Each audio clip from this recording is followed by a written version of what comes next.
Bro, Roman Reigns, is he overrated? CM Punk dropping some major hooks, bro, left and right. And the tribal chief look like he's out there just eating it. Like, he's just out there just eating these things.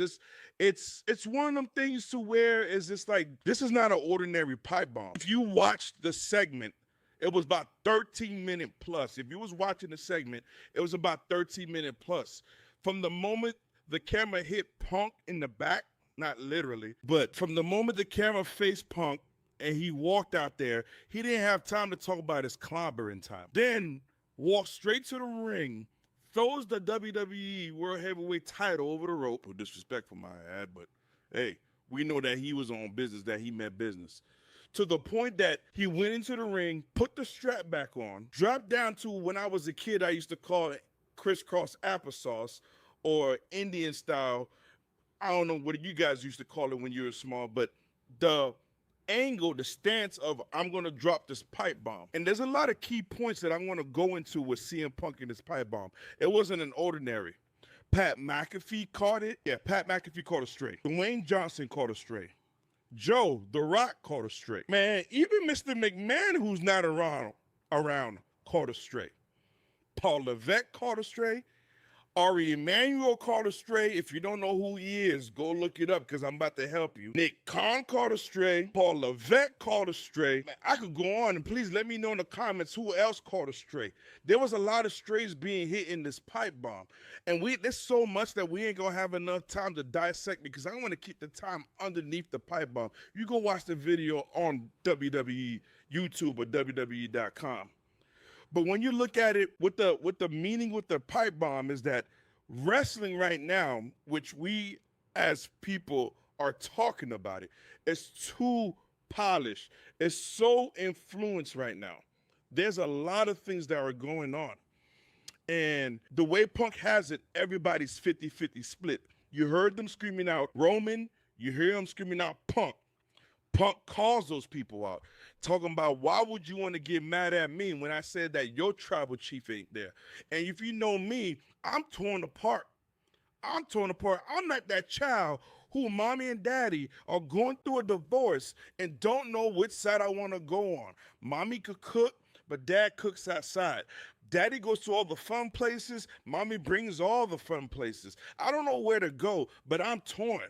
And this is where I'm at with the Roman Reigns and CM Punk. I had a chance to talk to a good friend of mine about leading up to this WrestleMania. And he said in his own words that they're still struggling. They're still trying. I'm going to call him up.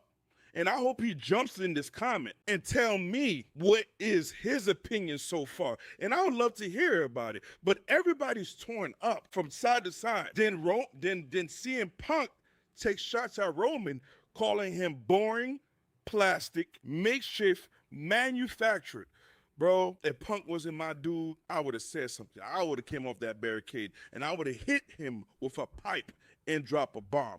But nevertheless, I still love Punk. Everybody know, ain't no greater fan than CM Punk than it is me. But man, I got to talk about this match. I got to talk about what's about to happen. CM Punk going after them. Then, not only that, he went after his fans and told them how he felt. That don't be mad at me because when I tell you the truth, but it's true. Then to navigate and segue to telling Roman that I could film all these shows. I could do a lot of things. I'm going to pause right there. That just tells me that Cody's a part of that boat too, that he had to leave because he can't go film being Guile. And by the way, that Street Fighter movie better be dope because everybody know ain't no bigger hater than Cody than me right now. This babyface Cody, I don't think I would ever love a babyface Cody. Here Cody's what we're waiting for. But anyways, I digress. But then he took that shot and told them that you're not the Rock Johnson, telling him that he went to Hollywood, he became famous, and Roman went to Hollywood, and he just came back. He acting like he's hurt. He acting like everything's on his shoulder, that he had to come back. CM Punk is cutting it down because the fact that he called him a 40-year-old. And when I see that resembles. And that tells me a lot of things, that these stars under TKO are not doing a lot of house shows like they used to. A lot of them, the brand has been split, so they're not fighting almost 5 days a week. Yeah, they're flying from here. Yeah, they're flying from there.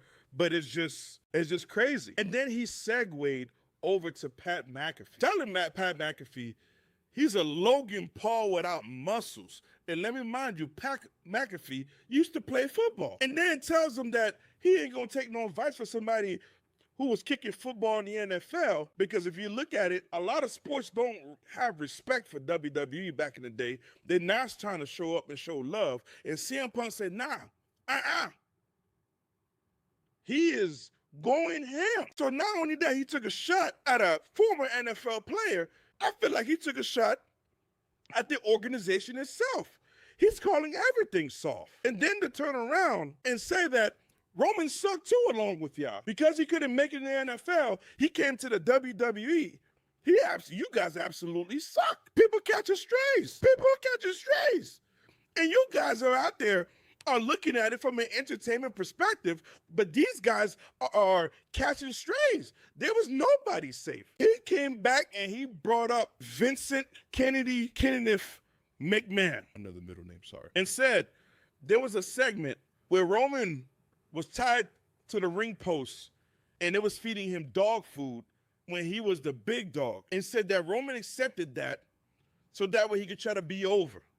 He tried to do everything possible to be over, but speak up. When you hear that, breaking down the fourth wall and saying that he was manufactured, along with The Rock, manufactured. Pat McAfee came in, became manufactured. So when you look at it, how many of your superstars you watching right now that are manufactured? Answer that. How many superstars you're watching right now that are manufactured? That is just like, let's go what the story script is written. After saying so much of that, he says that I could stand on the bridge and blow it up because he could swim. I've never heard that.